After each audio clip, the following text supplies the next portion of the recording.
YouTube. Today we're going to be seeing how the 2022 Acer Helios 300 with the i7-12700H, RTX 3060, 16GB of dual-channel DDR5 RAM performs in several games. If you want to help me review more laptops, please consider subscribing, especially if this video is helpful for you. First, taking a look at thermals in Far Cry 6. On turbo with max fans, temps don't peak much past 70, even after an hour of playing. Granted, the fans are definitely obnoxious at 67 decibels, but it's still better than really any other laptop I've tested thermals wise.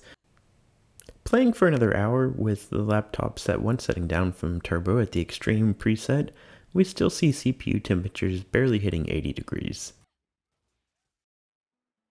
Running the Far Cry 6 benchmark at ultra settings, it gets 97 frames per second. Beating the only other laptop I've ran this on so far, the 2022 Victus, by 10 frames or about 12%. Looking at Far Cry 5, a game I've benchmarked about every laptop I've reviewed on, the 2022 Predator easily beat them all. Taking a look at another older game that I've tested the two previous generations of the Helios 300, Shadow of the Tomb Raider.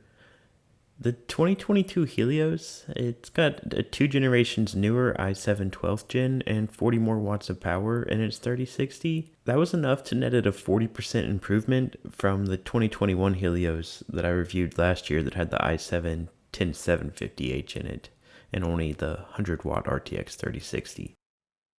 Next, in CyberPunk 2077 at ultra settings, the Helios ties with my 2021 Legion 5 Pro that had a full power RTX 3070 at 75 frames per second. In Assassin's Creed Valhalla, a title that favors AMD machines, the Helios still gets 70 frames per second at Ultra. In our last game, where we'll be comparing directly with other laptops, is Forza 5. At the extreme preset with ray tracing turned on, the Predator does significantly better than the Victus. And finally, here's what you can expect playing Call of Duty Warzone online. I had all settings except ray tracing cranked to max and was averaging around 110-ish frames per second playing Battle Royale. If you have any questions, make sure you ask them below and go back and watch my original review video if you haven't. The only thing I would add in the time that I've been using the Predator since then is that it does have Advanced Optimus this year, which is obviously nice. The benefits of the mux switch there.